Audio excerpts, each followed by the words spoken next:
The invisible tax on every loan you'll ever take. Picture two people. Same age, 29.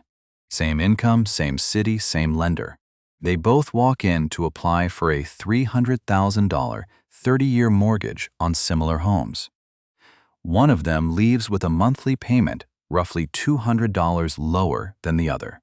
Over the life of that loan, at current rates, the difference adds up to somewhere between $80,000 and $100,000 in extra interest. Not because one earns more, not because one has more saved. The only thing separating them is a 3-digit number most people have never had anyone actually explain. That number is quietly running more of your financial life than you probably realize. If you are in the 22 to 35 range, you are in the years when credit decisions carry the most dollar weight. First apartment on your own, first car loan, the early conversations about buying a place. These decisions, or the lack of them, compound across decades. And what makes this worth your full attention is that the credit score system is not mysterious. It is a published algorithm built by a company called FICO Corporation, with 5 specific inputs, known weights, and predictable behavior. The number is not a judgment of your character. It is a mathematical prediction, and most of the variables that feed into it are things you can actually move. Some of them can shift significantly within a single billing cycle. This episode is going to walk through the whole system: how the score is built, what each factor actually weighs, the real dollar cost of a low score across every major financial product you will use in the next 20 years, and what a practical 90-day improvement plan looks like. Not advice you have already heard. The actual mechanism, so you understand why the moves work, not just what the moves are. Before getting into how the number works, it helps to understand where it came from and why every major lender decided to use it, who built this system and why it exists. Before credit scoring became standard in the early 1990s, lending decisions in the United States were made by individual loan officers, face-to-face, using their own judgment, which meant they were made by people, with all the bias, inconsistency, and human variability that implies. Two identical applicants could walk into different branches of the same bank on the same day and get opposite answers. The same person could be approved at one lender and denied at another for reasons that had nothing to do with their ability to repay a loan.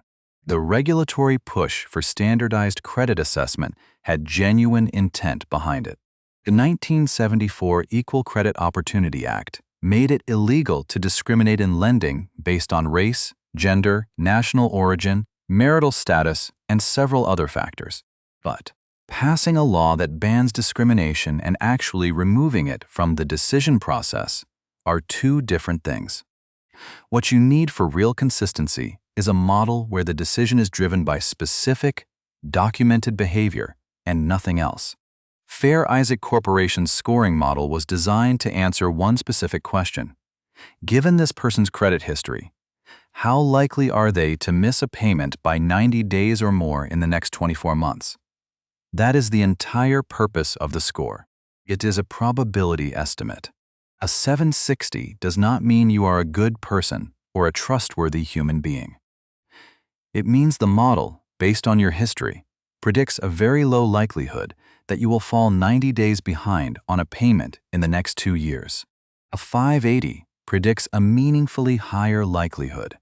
By 1995, both Fannie Mae and Freddie Mac, the government-sponsored enterprises that back the majority of mortgages in the United States, officially recommended FICO scores for all mortgage evaluations. Once those two institutions adopted it, every major lender effectively had to follow. The FICO model became the de facto standard for consumer credit in the U.S. market, and it has held that position ever since. Understanding the intent of the model changes how you should think about building your score. You are not gaming a bureaucratic number. You are demonstrating the behavior the model was designed to predict. Consistent on-time payments, low balances relative to your limits, and a track record of managing credit responsibly over time. When you understand what the model is actually watching for, the right behaviors become obvious. But to use that understanding, you need to know exactly what the model measures and how much each piece counts. The 5 variables running the algorithm. FICO publishes the structure of its scoring model, not the exact proprietary formula, but the 5 input categories and their approximate weights. Most people who have ever read anything about credit scores know about payment history. Very few understand the full breakdown, and the gaps in that understanding cost them points they could be earning every month. Here is the breakdown. Payment history is the largest single factor at 35% of your score. It tracks whether you paid your accounts on time, how late any missed payments were, and how recent those misses were. A single 30-day late payment on a major account can drop a score by 50 to 100 points, depending on where the score started. The damage fades over time, but the late payment stays on your report for 7 years. Amounts owed, which is primarily your credit utilization ratio, comes in at 30%. This is the ratio of the balances you carry on revolving credit accounts to the total credit limits across those accounts. It is one of the fastest moving variables in the model, in both directions, and it is the factor most people misunderstand in ways that cost them points every month. Length of credit history accounts for 15%. This reflects the age of your oldest open account, the age of your newest account, and the average age of all your accounts. Time is the only input here. You cannot accelerate it. Credit mix is 10%. The model gives modest credit for managing different types of credit responsibly. Revolving accounts like credit cards, installment loans like car loans or student loans, and mortgages. You should not take on debt you do not need just to diversify your credit types, but having a mix does help modestly. New credit is the final 10%. This reflects recent applications for credit, tracked through hard inquiries on your report. Opening several new accounts in a short window can suggest financial stress to the model. Knowing the weights is step 1, but how utilization actually gets calculated is where most people are quietly losing points every month without realizing it. The utilization trap, the 30% lever most people ignore. Credit utilization is the ratio of what you owe on credit cards to the total limits across those cards. If you have 2 cards with a combined limit of $10,000 and a combined balance of $3,000, your utilization is 30%. That part is straightforward. But the detail most people miss is this. It is the reported balance that counts, not the balance you carry day to day. Your credit card issuer reports your balance to the credit bureaus on your statement closing date. The statement closes, a balance is recorded, and then you typically have 2 to 3 weeks before the payment is due. If you pay the bill in full on the due date, you owe nothing in interest. But the bureaus already recorded whatever balance appeared on the closing date. If you had charged $4,000 on a card with a $10,000 limit, the bureaus logged 40% utilization, regardless of the fact that you cleared the entire balance 2 weeks later. 4 mechanics that most people do not know. First, a utilization of exactly 0 is not actually optimal. The model prefers to see some credit activity, and the range of roughly 1 to 9% is associated with the strongest scores. At 0%, the model has less behavioral data to evaluate. Second, per-card utilization matters, not just your total across all accounts. One card at 90% drags your score, even if your other cards are empty, and your overall utilization looks reasonable from a distance. Third, the balance a lender sees when they pull your credit is the most recently reported balance, not your current real-time balance. If your statement closed yesterday with a high number and a lender pulls your report today, they see that high number, even if you plan to pay the bill next week. Fourth, because utilization is recalculated and reported every single month, it is the fastest factor you can improve. Pay down a high balance, and the improvement reflects in your score within 1 to 2 billing cycles. The fix for people who pay in full but still show high utilization is simple. Change the timing. Make a payment before the statement closing date, not before the due date. Pay the balance down before the statement generates, and the Bureau records a low number for that cycle. Once this clicks, the next thing to understand is the factor you have the least short-term control over, and why that makes protecting it more important than most people realize. The clock you can't speed up. Why old accounts are valuable. Length of credit history accounts for 15% of your FICO score. It measures three things: the age of your oldest open account, the age of your newest account, and the average age of all your accounts. The reason this factor exists is that a longer credit history gives the model more behavioral data to work with. A person with 15 years of credit history, even with some rough patches, is statistically more predictable than someone with 18 months of history who has never faced a real financial stress test. There is nothing you can do to accelerate this factor. You cannot pay for it, negotiate it, or apply for it. The only inputs are time and protecting the history you have already built. Two common mistakes cause people to undo years of credit age in a single decision. The first is closing paid-off credit cards. This is one of the most reliably damaging moves in personal credit management, and it almost always comes from a desire to feel financially simplified or organized. The card people want to close is usually one they no longer use, and often it is their oldest card. Consider what closing it actually does. If you have had a card since you were 24 and you are 32 now, that card is 8 years old. Your second card was opened at 28. Your average account age across both is roughly 6 years. Close the first card and your average account age drops to 4 years. Beyond that, closing the card removes its credit limit from your total available credit, which pushes utilization higher on any remaining balances. The rule is clear. If a card has no annual fee, keep it open. Use it for one small purchase every few months to prevent the issuer from closing it for inactivity.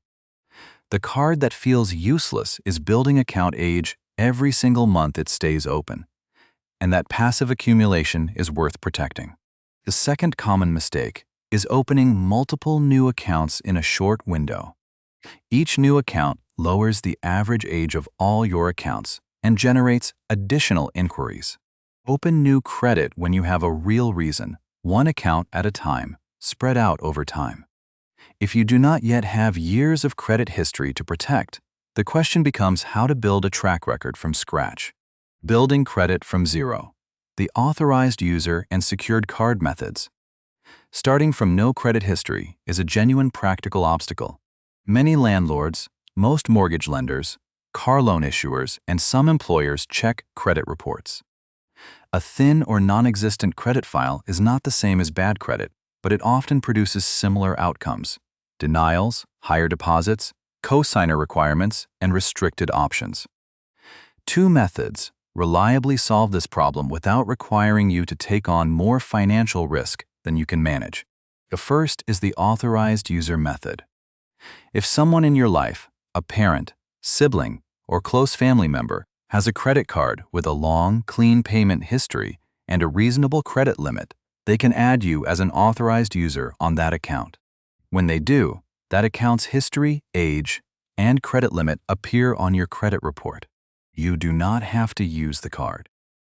In many arrangements, the primary cardholder does not even give you the physical card.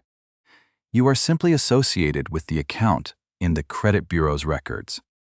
For this to produce a meaningful benefit, the account needs to be in solid shape, no late payments, low utilization, and ideally several years old. A clean authorized user account can give someone with no credit history a score within a single billing cycle. It is borrowing someone else's established track record. And it is entirely within the rules of how the system was designed to function. The second method is the secured credit card. You apply at a credit union or bank, deposit an amount as collateral, typically somewhere between $200 and $500, and receive a credit card with that deposit as your credit limit. Use the card for one small recurring charge, something automatic like a streaming subscription or a phone bill, and pay the full statement balance every month without exception. After 6 to 12 months of consistent on-time payments and low utilization, you have a real credit history that the model can evaluate. Credit unions tend to offer more favorable terms on secured cards than large banks, often with lower fees and a clearer path to converting the account to unsecured after a period of responsible use. At that point, the deposit comes back and the credit limit typically increases. A third option worth knowing about is the Credit Builder loan, available through some credit unions and community banks. The loan amount is held in a savings account while you make monthly payments over a set term. At the end, the money is released to you. The value is not the loan itself, but the 12 to 24 months of on-time installment payment history that gets reported to the bureaus while you pay it. One thing that reliably prevents people from taking these steps when they should is a misunderstanding of how much damage applying for credit actually causes to their score. Hard inquiries, much less harmful than people think. When you apply for a credit card, a car loan, a mortgage, or an apartment, the lender pulls your credit report to assess the application. This is called a hard inquiry. It does have a small negative effect on your score. Most people know this much. What most people do not know is how small and how brief that effect actually is. A single hard inquiry typically lowers a credit score by approximately 5 points. That is the full impact for a normal application. The effect fades significantly after about 6 months. After 12 months, hard inquiries have virtually no effect on your score, even though they technically remain on your report for 2 years. The second thing most people do not know is the rate shopping allowance built into the FICO model. When you are comparing mortgage rates from multiple lenders or shopping auto loan offers from different banks, the model recognizes what you are doing. Multiple inquiries for the same type of loan, a mortgage, an auto loan, or a student loan, within a window of 14 to 45 days depending on the version of FICO being used, are treated as a single inquiry. You are not penalized 5 times for comparing 5 offers.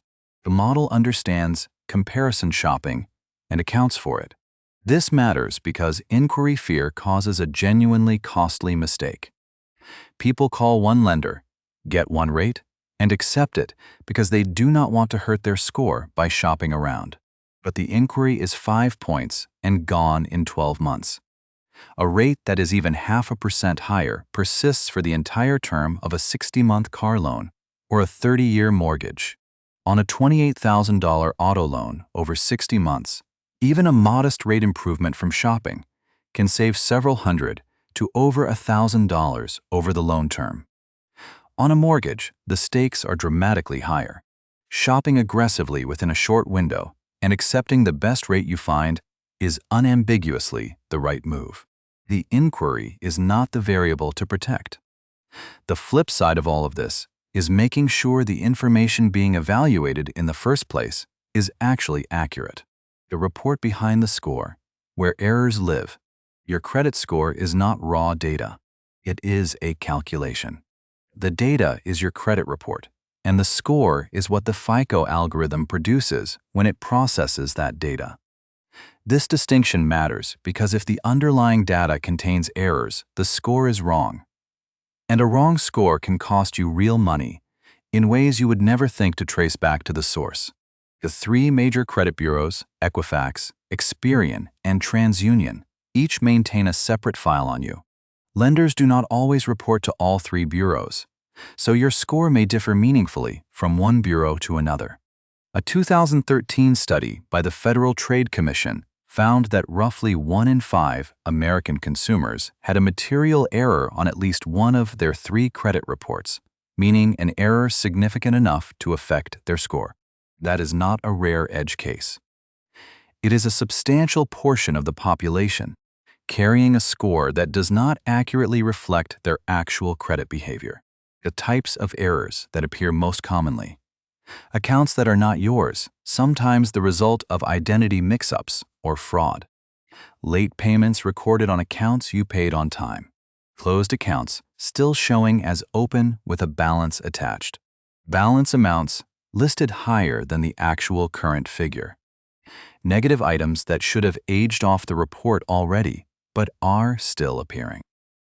Every U.S. consumer has the legal right under the Fair Credit Reporting Act to one free credit report per year from each of the three bureaus. The official federally authorized access point is annualcreditreport.com. It is not a subscription service and not a credit monitoring product. It is the legally mandated free access to your own credit data. Disputing an error is straightforward. File the dispute directly with the bureau that holds the incorrect information using the bureau's online dispute portal. Provide any documentation you have, such as proof of payment or an account closure letter. The bureau is required by law to investigate and respond within 30 days. If the lender that reported the item cannot verify it, the bureau must remove it. Checking your credit reports is not optional financial hygiene. It is how you verify that the foundation your score is built on is accurate. And most people in the country have never done it. Even a perfectly accurate report and a strong score, though, do not guarantee the answer you want from every lender. Beyond the score, what lenders actually see, the credit score is the gate. Fall below a lender's threshold and the conversation ends there. But clearing the threshold does not mean the loan is approved or that you receive the best terms available. For people whose scores are strong, other factors are often the real reason for an unexpected denial or a weaker offer than expected. The most important of those factors is debt-to-income ratio, typically called DTI. This is your total monthly debt payments divided by your gross monthly income before taxes. It includes the proposed new loan payment in the calculation. Most conventional mortgage products require a DTI below 43 to 45%. Some products require it below 36. This is where people with strong credit scores get caught off guard. A 780 does not override a DTI problem. If your gross monthly income is $7,000 and you have $800 per month in student loan and car payments, and the proposed mortgage adds another $2,200 per month, your DTI is roughly 43%. Some lenders approve that figure. Others will not. The borrower who never thought about DTI is the one who gets blindsided at the application stage. A practical move. If you are planning to apply for a mortgage in the next year or two, calculate your DTI now. Run it at the price range you are actually considering. If it lands near or above 40%, paying off an installment loan before applying, such as a car loan, can shift the calculation in your favor. Employment history matters as well. Most mortgage products want to see 2 years of continuous employment in the same field. Gaps, career changes, or having recently started a new job can require additional documentation and explanation during underwriting. Self-employment income is evaluated differently than W-2 income. Lenders typically want 2 years of filed tax returns, and they assess net income rather than gross revenue. Someone self-employed with significant legitimate deductions can appear considerably less creditworthy on paper than the actual financial situation reflects. Large, unexplained deposits in bank accounts in the months leading up to a mortgage application also create questions during underwriting. Lenders want to document the source of down payment funds and any large movements of cash. A score in the high 700s is genuinely valuable and opens most doors. The people who move through the mortgage process with the least friction are the ones who prepared for the full picture. Understanding what lenders look at beyond the score also clarifies how credit cards should and should not be used. Credit cards as tools. The one rule that separates users from borrowers. Credit cards are simultaneously one of the most useful tools for building credit and one of the most common ways to damage the score you are working to build. The divide comes down to a single behavioral line. Paid in full every month, the card is a financial tool. It builds payment history. It keeps your credit limit active to support your utilization ratio. It generates whatever rewards the card offers. It costs nothing in interest. Carried as a balance from month to month, the card is a high-interest loan at a rate most people would recognize as predatory in any other context. That is the entire analysis. There is no moderate position where carrying a small balance is an acceptable trade-off, or where occasionally paying interest is a minor cost. The math does not support that view. Here is what the math actually looks like. A $3,000 balance on a credit card at 24% annual percentage rate, making minimum payments only, takes roughly 14 years to pay off. Over that period, you pay approximately $3,000 in interest. The original $3,000 purchase cost you $6,000. 100% surcharge on everything in the cart. At 24%, the credit card is the most expensive loan most people will ever hold. The same $3,000, charged to the same card and paid in full when the statement arrives, costs nothing in interest. It builds 12 months of positive payment history per year. It keeps your utilization low if the balance is cleared before the statement reporting date. The rewards are a benefit on top of all of that. There is a secondary point here that connects utilization and credit card behavior directly. The person who carries a $3,000 balance on a card with a $6,000 limit is reporting 50% utilization every month and paying interest at 24% simultaneously. The person who charges and clears the same $3,000 monthly, paying before the statement closes, reports near zero utilization and pays no interest. Same spending level. Very different outcomes for both the score and the bank balance. Use the card for purchases you are going to make anyway. Pay the full statement balance when the bill comes. Never carry a balance into the next month. That single habit is the entire credit card strategy.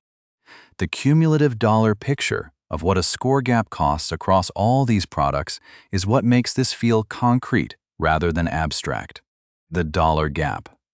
What a 100-point score difference costs over a life. We open this episode with the mortgage gap, but the credit score does not only affect mortgages. It shapes nearly every financial decision that involves someone evaluating your creditworthiness, and those costs accumulate across multiple products over decades. The mortgage is the largest single item. At current rates, the spread between a $620 and a $760 on a $300,000 30-year loan can add up to somewhere between $80,000 and $100,000 in additional interest over the life of the loan. That figure is drawn from my FICO's publicly accessible loan savings estimator, which shows rate differences by score band. The specific dollar amount moves with market rates, but the gap between score tiers is consistent. Auto loans come next. A rate difference of 1 to 2 percentage points on a $28,000 vehicle over 60 months translates to roughly $800 to $1,500 in additional interest over the loan term. Not as dramatic as a mortgage, but real money for a decision most people make more than once.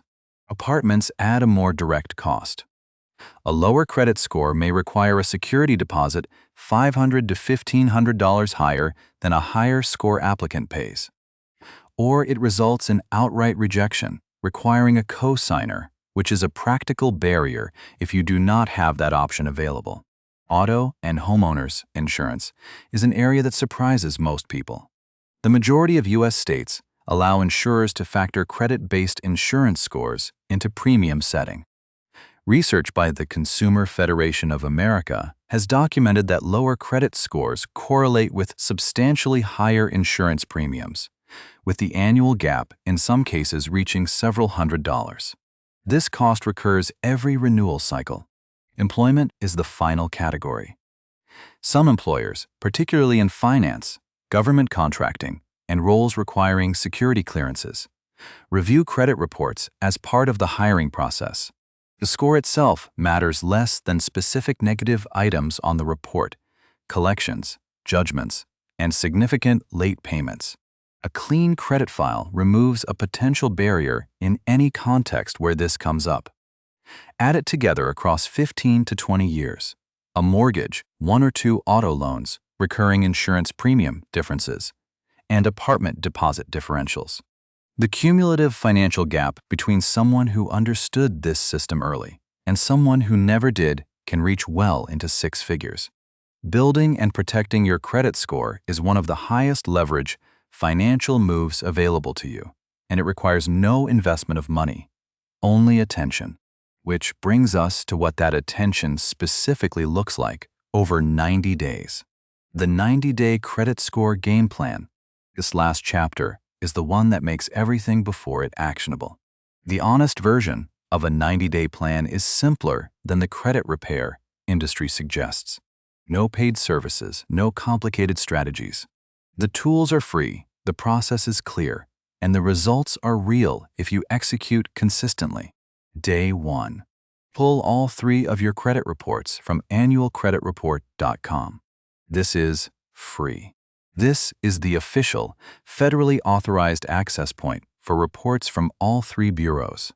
Go through each report and look for 4 specific things: accounts that are not yours, late payments on accounts you believe you paid on time, closed accounts still showing as open with a balance, and balance amounts that do not match your records. If you find errors, file a dispute directly with the bureau that holds the incorrect information. You do this through the bureau's online dispute portal. Provide any documentation you have. The bureau has 30 days by law to investigate and respond. If the lender cannot verify the item, the bureau must remove it. Week 1. Calculate your utilization on every credit card. Divide the current balance by the credit limit for each card individually. If any card is at 30% or above, make a payment before your next statement closing date, not the due date, before the statement closes. Get each card below 30%. Below 10% is the target, if your cash flow allows. Also this week, check your current credit score. Most banks include a free score inside the mobile app or online account. This is your baseline. Month 1. Set up autopay on every credit card for at least the minimum payment. Ideally, set it for the full statement balance. The most damaging late payments are not from people who cannot afford to pay. They come from people who simply forgot.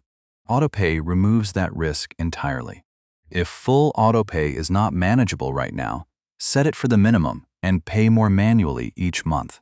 Just get the safety net in place. Month 2.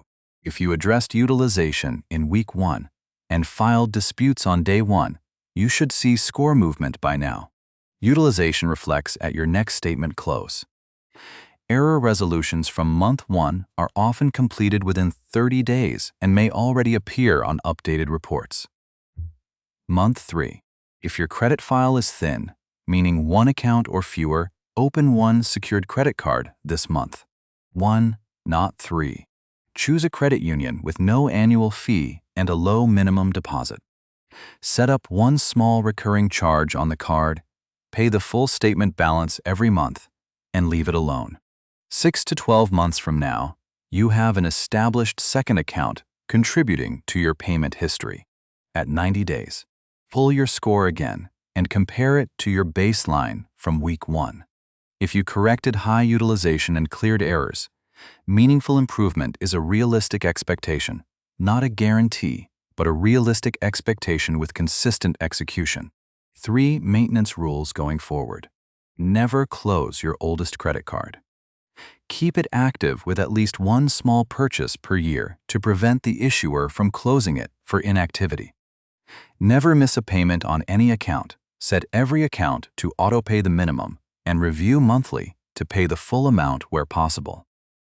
Never let a credit card balance at statement close exceed 30% of the limit, with 10% as the ongoing target.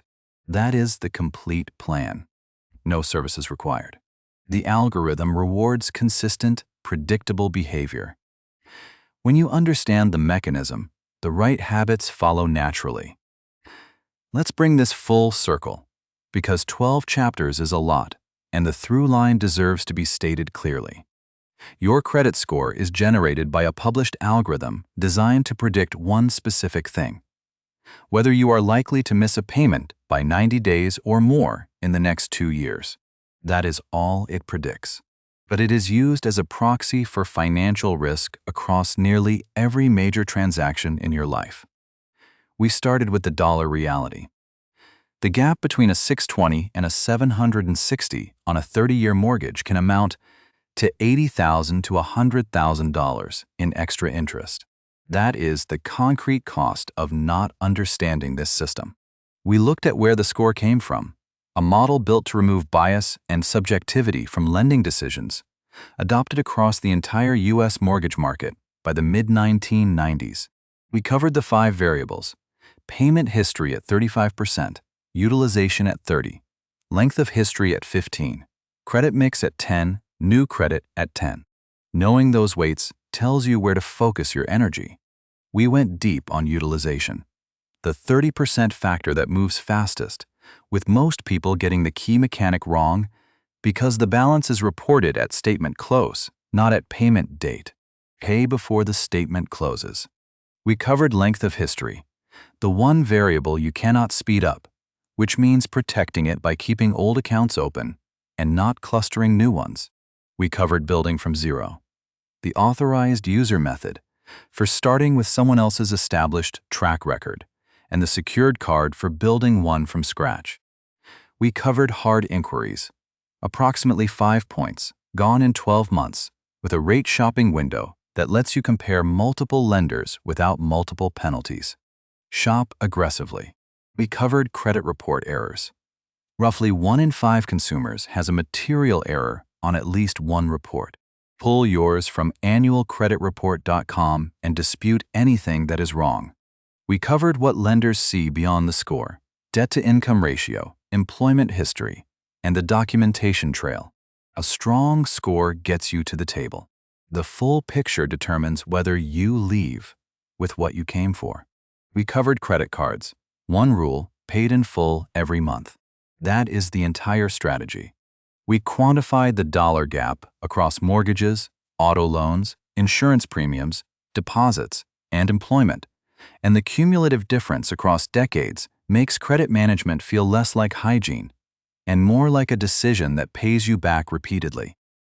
And we walked through the 90-day plan. Pull your reports on day 1, address utilization before the next statement close, set up auto pay in month 1, open a secured card if your file is thin, and maintain the 3 rules going forward. The system is predictable because it was designed to be. Understanding how it works is the entire advantage.